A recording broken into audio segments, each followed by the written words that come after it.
You mentioned Cyberpunk earlier on as well. Can you talk a little about more of the technology that's available in this game? So the steampunk elements that are, yeah, no problem. So the steampunk. Let me ask you again, so Sure. I don't. You met. Yeah. Okay, sure. You referenced steampunk earlier. Can you talk a little about the technology that's available in this game?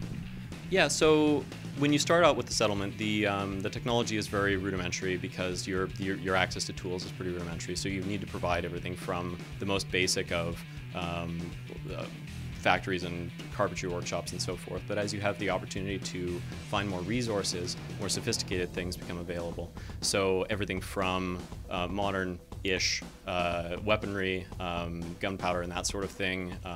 Some almost robotic things. I mean, we're trying to firmly base things in what are just on the edge of what is real, and just on the edge of what was possible during that time, more in line with the fiction that was coming out during the turn of the century when people were sort of investigating steam technology and they really didn't know where the end of it was. So they were envisioning that you could use steam as an energy source for all kinds of fantastical things, and we were sort of riffing on the ideas that they had back then instead of the sort of more modern ideas of technology.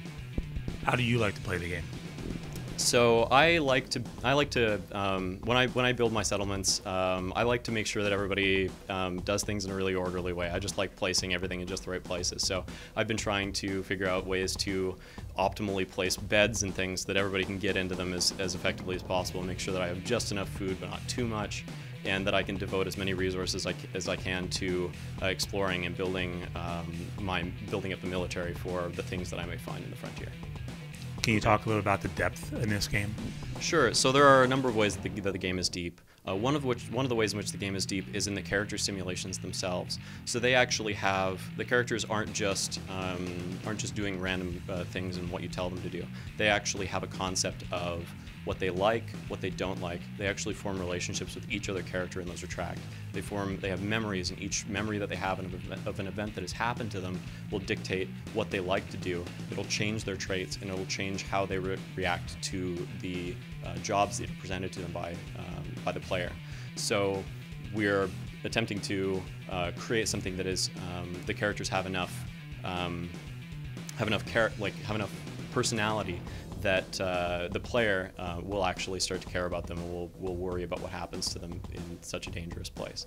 There's also depth in terms of the consequences of the player's actions, because if you decide to rigorously follow the goals that are set to you by the Empire, then you'll be making enemies of other nations.